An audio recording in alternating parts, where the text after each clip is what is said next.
अस्सलाम वालेकुम स्टूडेंट्स, कैसे हैं आप लोग। उम्मीद है आप ठीक होंगे। आज हमारा है लेक्चर नंबर 10। लेक्चर नंबर 10 को शुरू करने से पहले हम देख लेते हैं लेक्चर में हमने क्या पढ़ा। पिछले लेक्चर में हमने डेटाबेस फीचर्स पढ़े थे। उसमें पढ़ा था हमने एट्रीब्यूट्स। एट्रीब्यूट्स क्या होती हैं, किसी चीज़ के बारे में जो खूबियाँ होती हैं, प्रॉपर्टीज़ होती हैं, जो भी जो है वो डाटा होता है जिसको हम इकट्ठा कर सकें, वो उसके एट्रीब्यूट्स कहलाते हैं। जैसे स्टूडेंट है, रोल नंबर, नाम, क्लास, ड्रेस, फ़ोन नंबर, ये सारी चीज़ें।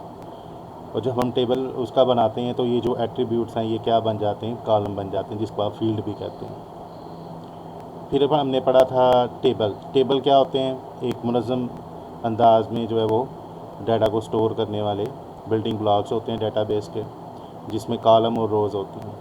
कॉलम क्या है, ऊपर से नीचे की तरफ ड्रा किए जाते हैं, और रो जो है वो लेफ़्ट से राइट की तरफ। एक कॉलम जो है वो, या फील्ड जिसको हम कहते हैं, वो एक एट्रीब्यूट को शो करता है, और एक रो जो है जिसको आप रिकॉर्ड भी कहते हैं या टपल भी कहते हैं, वो पूरे रिकॉर्ड यानी एक एंटिटी के बारे में जो है पूरे जितने भी उस टेबल के अंदर एट्रीब्यूट्स आ रहे हैं तमाम को स्टोर करती है। फिर हमने पढ़ा था एंटिटी। एंटिटी कोई चीज़, शख्स, जगह या मकाम या इवेंट, वाक़या, यानी कि कोई भी चीज़ हो सकती है जिसके बारे में रिकॉर्ड इकट्ठा किया जा सके। फिर आ जाता रिकॉर्ड। रिकॉर्ड वही जो मैंने टेबल के अंदर आपको बताया। फील्ड भी जिसको आप कॉलम भी कहते हैं, रिकॉर्ड को आप टपल भी कहते हैं, रो भी कहते हैं।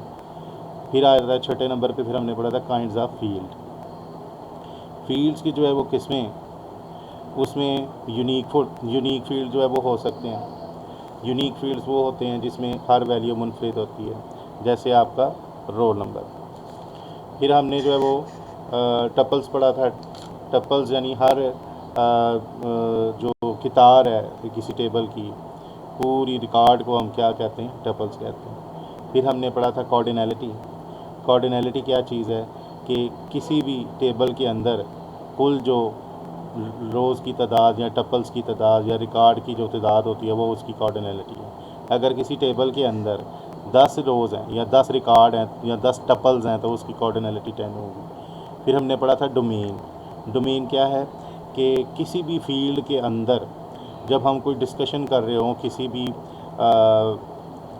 एट्रीब्यूट के बारे में, मसलन रोल नंबर है, तो रोल नंबर में जब मैं कहूँगा कि डी कम पार्ट 2 में अगर फ़र्ज़ करें 50 स्टूडेंट हैं या 30 स्टूडेंट हैं, तो वो उसकी जो डोमेन होगी क्या होगी, एक से लेके 50 तक होगी, 50 स्टूडेंट, या ये उनके रोल नंबर कह लो या कोई भी चीज़ कह लो, तादाद कह लो, या रोल नंबर ही बेहतर रहेंगे, एग्जाम्पल है इसकी, तो वो उसकी रोल नंबर डोमेन कहलाएंगे। इस तरह मंथ है, तो मंथ में कितने जो है वो मंथ क्या है, पूरा साल जो होता है उसमें आप पूरे मंथ जो है वो कितने होते हैं, 12। जनवरी, फरवरी, मार्च, अप्रैल अप टू दिसंबर। इसी तरह के एक वीक में डे होते हैं तो वो भी 7 होते हैं, संडे, मंडे, ट्यूसडे।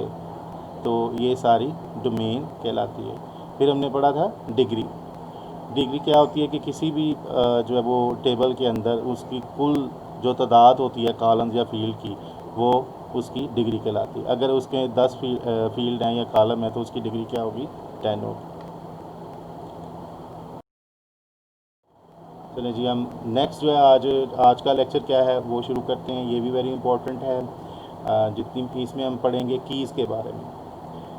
कीज़ का मतलब यहाँ पे क्या है, किसी भी डाटा को ढूंढने के लिए जो की इस्तेमाल की जा सकती है वो मुख्तलिफ़ किस्मों की हैं, उसको हम आज देखेंगे। सबसे पहले है कैंडिडेट की। कैंडिडेट की क्या है, कैंडिडेट की जो है उसको आप इस तरह समझ लें। कैंडिडेट का मतलब पहले आप समझेंगे क्या चीज़ होती है। कैंडिडेट का मतलब होता है उम्मीदवार।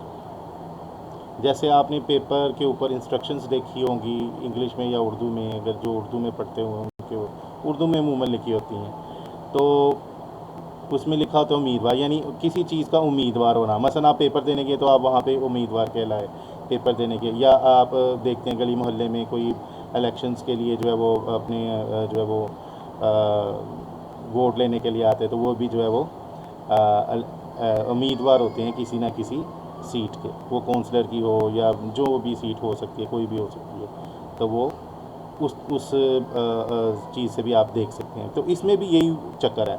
वो कैसे कि एक टेबल के अंदर बाज़ औक़ात जो है एक से ज़्यादा जो है वो ऐसे फील्ड हो सकते हैं जो प्राइमरी की बनने के उम्मीदवार होते हैं या प्राइमरी की बनने की सलाहियत रखते हैं। प्राइमरी की क्या है वो आपको मैं पहले भी बता चुका हूँ कि प्राइमरी की जो है वो एक ऐसी पाबंदी है जिसके ऊपर जब फील्ड के ऊपर लगा दी जाती है आप उसके अंदर डुप्लीकेट वैल्यू स्टोर नहीं कर सकते, ना ही उसमें कोई नल वैल्यू का मतलब उसमें कोई खाली सेल नहीं छोड़ सकते।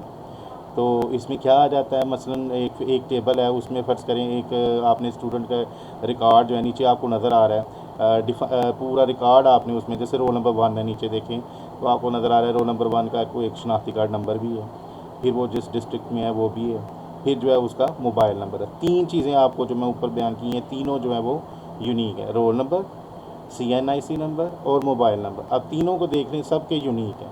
तो ये जो तीनों जो है वो क्या कहते हैं फील्ड जो हैं ये यूनिक हैं और हर एक इसमें कोई डुप्लीकेट नहीं है, ना ही कोई इसमें खाली सेल है, यानी कोई नल वैल्यू नहीं है।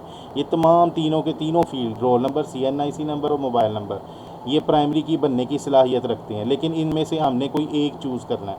फ़र्ज़ करें हमने रोल नंबर को चूज़ कर लिया प्राइमरी की के तौर पे, तो वो बाकी जो 2 फील्ड जो CNIC नंबर और मोबाइल नंबर ये क्या कहलाएंगे, कैंडिडेट की, यानी ये प्राइमरी की बनने के उम्मीदवार थे या सलाहियत रखते थे लेकिन इनको चूज़ नहीं किया गया, तो ये कैंडिडेट की कहलाते हैं।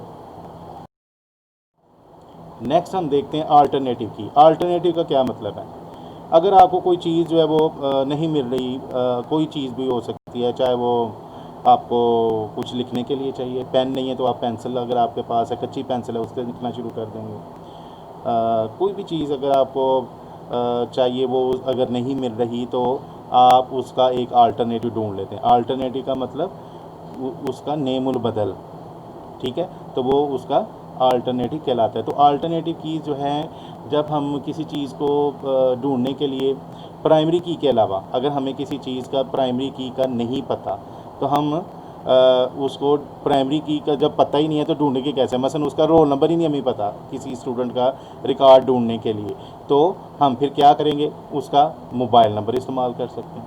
मोबाइल नंबर तो आपके पास होता है दोस्त का, तो उसका वो अगर उस डेटाबेस में स्टोर है तो मोबाइल नंबर जो है अगर आप उधर लिखें तो क्या होगा, आपके सामने स्टूडेंट का रिकॉर्ड आ जाएगा। तो मोबाइल नंबर फिर क्या हुआ, उसको ढूंढने के लिए अल्टरनेटिव की, इसको हम अल्टरनेटिव की का मेरे ख्याल से अब आप मतलब समझ गए, यानी उसका नेम बदल प्राइमरी की का वो आपने इस्तेमाल किया। देखते हैं जी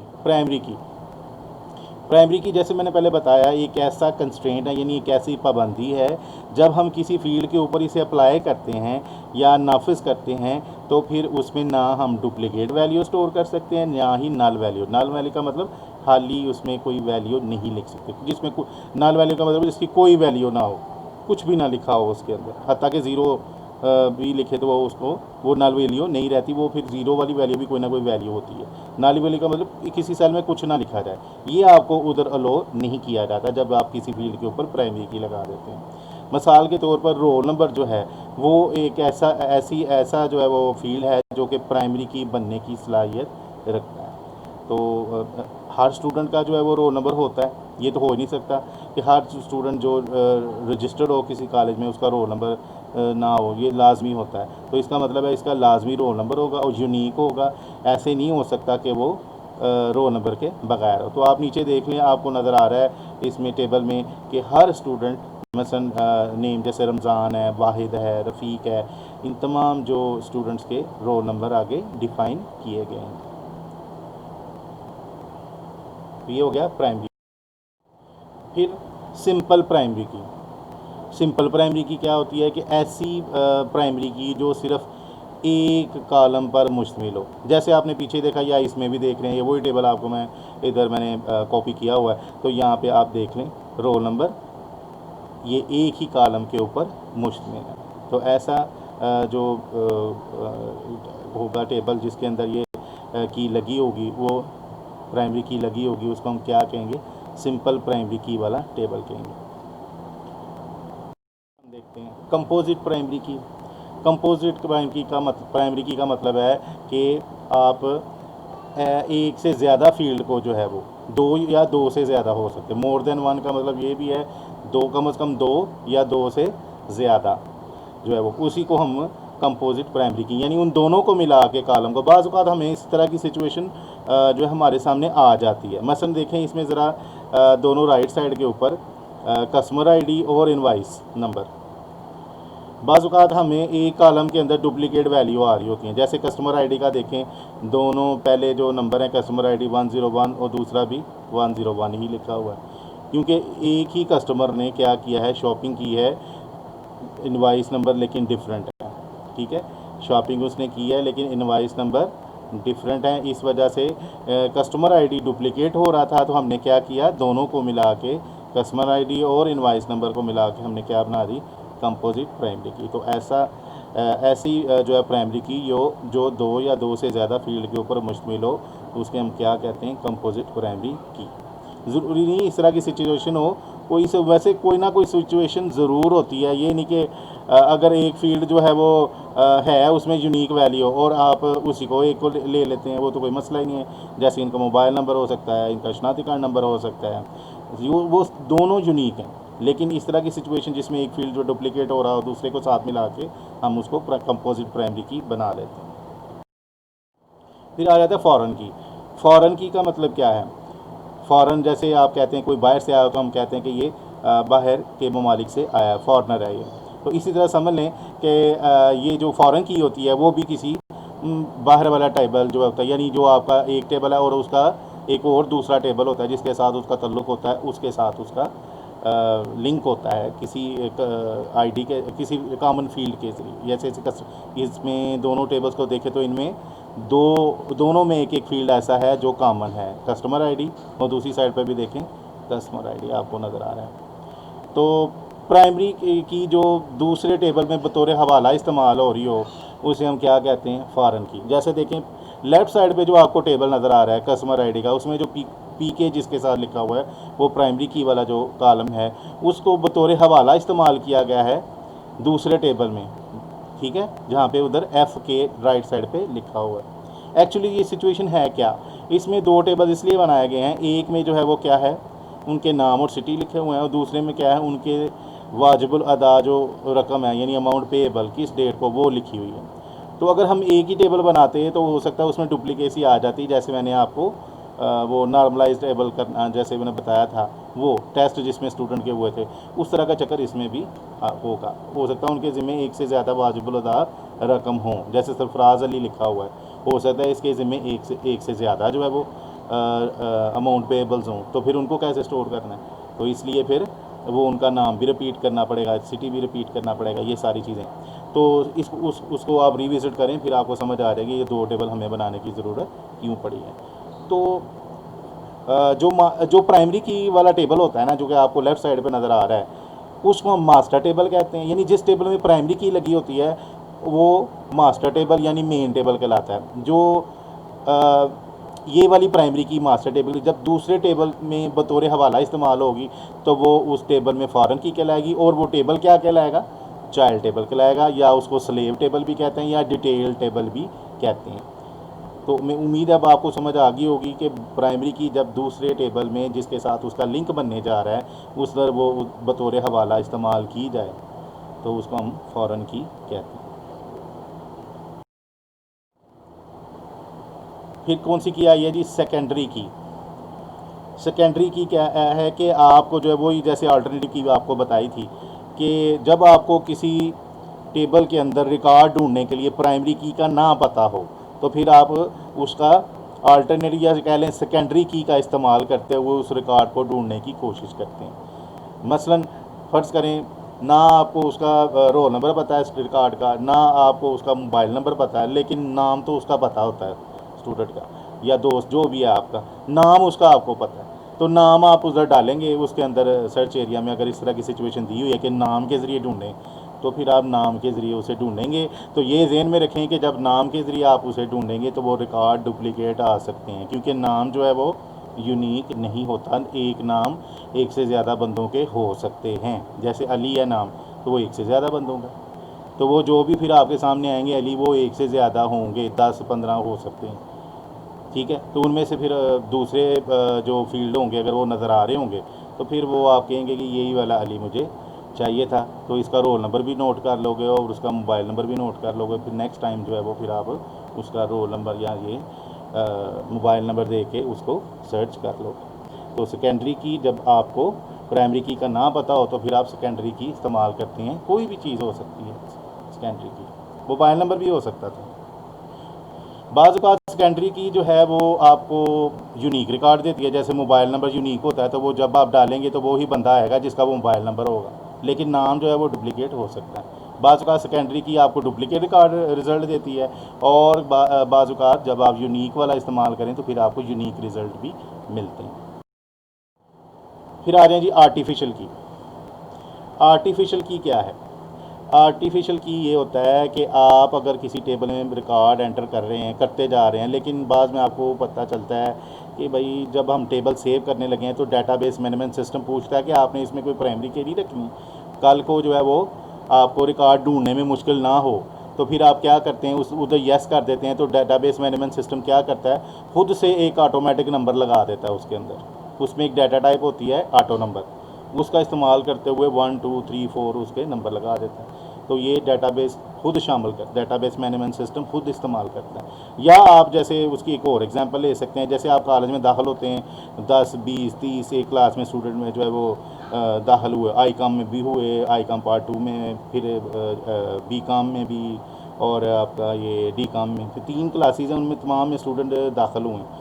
तो अब कॉलेज वाले कैसे पहचानेंगे इसको, किसी स्टूडेंट को? नाम एक जैसे हो सकते हैं। तो कॉलेज वाले फिर क्या करते हैं, आपको एक रोल नंबर अलाट कर देते हैं। वो समझे एक आर्टिफिशियल की आपको अलाट कर दी है, तो वो रोल नंबर जब भी आपको कोई बुलाना होगा भी फ़लाँ क्लास से फ़लाँ रोल नंबर को बुला लाओ, तो वो कोई भी जाएगा तो फ़लाँ रोल नंबर पुकारेगा तो वो आपके सामने आ जाएगा स्टूडेंट और उसको आप ले आएंगे। तो ये होता है आर्टिफिशियल की। नेक्स्ट जो है वो क्या है, इंटेग्रिटी। इंटेग्रिटी कहते हैं कि डाटा की इंटेग्रिटी से मुराद है कि वो जो डाटा आप एंटर कर रहे हैं क्या उसके ऊपर भरोसा किया जा सकता है या नहीं, क्या वो डाटा सही भी है या नहीं। तो इसकी इंटेग्रिटी फिर क्या होगी, मसलन अगर कोई रिकॉर्ड में आप मार्क्स आपके स्टोर हो रहे हैं तो आपके मार्क्स के अंदर अल्फ़ाबेटिक वैल्यू तो आ नहीं सकती, A B C D ये तो आ नहीं सकती, वो तो ग्रेड में आएगी, लेकिन मार्क्स में हमेशा नंबर्स ही आएंगे। फिर अगर आप कोई नंबर है, अपने मार्क्स आपके ऐड हो रहे हैं, जो भी उसको एंटर कर रहा है, तो आपके मार्क्स कभी भी आपके टोटल मार्क्स से ज़्यादा नहीं हो सकते। तो ये सारी चीज़ें कौन चेक करता है, वहाँ पे ऑथेंटिकेशन रूल्स होते हैं। कोई भी जो भी उसके अंदर मेथड इस्तेमाल हो रहा है वो चीज़ें चेक करते हैं। जैसे मैंने पहले भी बताया था जब सालमियत की शराइत हम पढ़ रहे थे, तो इन हर फील्ड के ऊपर एक इंटेग्रिटी कंस्ट्रेंट्स लगाए जाते हैं, सालमियत की शराइत लगाई जाती है। वो उसको फॉलो करेंगे तो फिर जो है वो उसको एक्सेप्ट करेगा वैल्यू, अदरवाइज वो एक्सेप्ट नहीं करेगा। तो वो कहते हैं इस इंटेग्रिटी का मतलब डाटा का सही तौर पे डेटाबेस के अंदर एंटर उसको दाखिल किया जा सके, ताकि कल को जो डाटा जो है वो कोई भी थर्ड पर्सन जो आके उसको देखता है तो वो समझे कि वाकई ये डाटा जो है इसको ये सही है, मौजू है और इसके ऊपर एतबार किया जा सकता है। फिर आ जाता है रेफरेंशियल इंटेग्रिटी। रेफरेंशियल इंटेग्रिटी का रेफरेंशियल का लफ्ज़ कहाँ से निकला है, हवाला जाती मुताबिकत। और जो है वो इंटेग्रिटी का मैं पीछे समझा ही चुका हूँ। यानी ये जो जब एक टेबल के अंदर तो आपने कर लिया, जब आप एक से ज़्यादा टेबल के अंदर जो आपस में रिलेशनशिप में है, जैसे आपको मैंने पहले 2 टेबल दिखाए उसके कस्टमर और उनके वाजिबुल अदा रकम जो है वो आपने देखी। तो इस जैसे यहाँ टेस्ट वाले जो आपने दिए थे देखे थे कि टेस्ट कैसे उसके अंदर स्टोर हो रहा था मुख्तलिफ डेट के अंदर और नॉर्मलाइज करके दिखाया था। तो इस तरह से जब 2 या 2 से ज़्यादा टेबल जो हैं जब आपस में रिलेशनशिप में होते हैं तो उनके अंदर ये जो रेफरेंशियल इंटेग्रिटी है जिसको आप हवाला जाती मुताबिकत कहते हैं, ये उसके ऊपर लागू की जाती है। मसलन मैं आपको कहता हूँ कि एक स्टूडेंट जो है वो आपके कॉलेज ने एक टेबल बनाया स्टूडेंट्स का, वो आपके कॉलेज में दाखिल हुआ ही नहीं, पहले मैंने उसको वैसे स्टूडेंट कह दिया, स्टूडेंट वो आपके कॉलेज में दाखिल हुआ ही नहीं है वो बच्चा, और आपकी क्लास में आके बैठ गया। और अगर बैठ ही गया है तो उसको आप उसके अंदर एंटर नहीं, जब आपको पता चलेगा कि ये हमारी डेटाबेस के अंदर ही नहीं है तो आपको पता चल जाएगा कि ये स्टूडेंट क्या है, ये हमारी डेटाबेस से बाहर है, तो ये हमारा स्टूडेंट ही नहीं है, जब वो दाखिल ही नहीं हुआ हमारे स्टूडेंट। तो इसी तरह जब एक स्टूडेंट जब उसको दाखिल होता है, उसको रोल नंबर अलाट होता है, फिर वो जो है वो उस टेबल में आ सकता है, अदरवाइज़ नहीं आ सकता। तो इसी तरह जब हम एक टेबल बनाएंगे, मास्टर टेबल जिसको कहते हैं, तो उसमें जो स्टूडेंट दाखिल होगा उसका रिकॉर्ड होगा, तो फिर ही वो चाइल्ड टेबल में जा सकता है। मेरे ख्याल से अब आपको समझ आ गई है कि जब आप मास्टर टेबल बनाएंगे उसमें जो रिकॉर्ड होंगे उसके मुतल्लिका रिकॉर्ड ही चाइल्ड टेबल में होने चाहिए। अगर नहीं तो आपकी जो डेटाबेस है वो उसकी कोई इंटेग्रिटी नहीं है, उसके ऊपर भरोसा ही नहीं किया जा सकता। तो इसमें दो तरह की होती है रेफरेंशियल इंटेग्रिटी को लागू करने के लिए जो असूल हैं, डाटा मौजू रहे उसको चेक करने के लिए दो जो है वो चीज़ें होती हैं, अपडेशन और डिलीशन। अपडेशन का मतलब है कि जब आप मास्टर टेबल के अंदर जो प्राइमरी की वाला फील्ड है उसमें कोई चेंज करते हैं, मसलन रोल नंबर है, उसमें कोई रोल नंबर ही चेंज करते हैं, तो दूसरा जो टेबल है चाइल्ड टेबल उसमें वो ऑटोमेटिक तमाम जगह पे जिधर वो रोल नंबर है वो चेंज हो जाएंगे। इसी तरह जब आप मास्टर टेबल में जो है वो कोई चीज़ डिलीट करते हैं तो चाइल्ड टेबल से भी वो डिलीट हो जाएगी। इसके उल्ट नहीं हो सकता। मसलन ये नहीं हो सकता कि चाइल्ड टेबल से आपने कोई डाटा जो है वो डिलीट करना है तो आप उसको उधर जाकर डिलीट करने की कोशिश करें तो वो डिलीट नहीं होगा, वो एरर आएगा आपको, वो कहेगा कि पहले आप मास्टर टेबल से रिकॉर्ड को डिलीट करें। इसी तरह जब आप चाइल्ड टेबल में जाके करने की कोशिश करें, रोल नंबर को चेंज करने की कोशिश करें, तो वो कहेगा कि पहले आप रोल नंबर जो मास्टर टेबल में ना उसे जाके चेंज करें, क्योंकि जब आप रोल नंबर चेंज करेंगे वो एडवांस चेक करेगा कि वो मास्टर टेबल में मौजूद है या नहीं। ज़ाहिर बात है वो वहाँ पे नहीं होगा तो वो आपको एरर दे देगा। तो ये दो असूल होते हैं जो डेटाबेस के अंदर टेबल्स के दरमियान जो है ये चीज़ों को चेक रखते हैं, बैलेंस रखते हैं, हर वक्त जो है वो चेक करते रहते हैं जब भी डाटा एंटर होने लगता है, ताकि डेटाबेस के अंदर जो डाटा दाखिल हो वो क्या हो, सही हो, मौजू हो, जिसके ऊपर एतबार किया जा सके। तो ये था आज का लेक्चर। उम्मीद है आपको समझ आई होगी। अगर आपको नहीं आई तो फिर आपने कमेंट सेक्शन में लाजमी जो है वो क्वेश्चन करना है। Thank you very much. Have a nice day.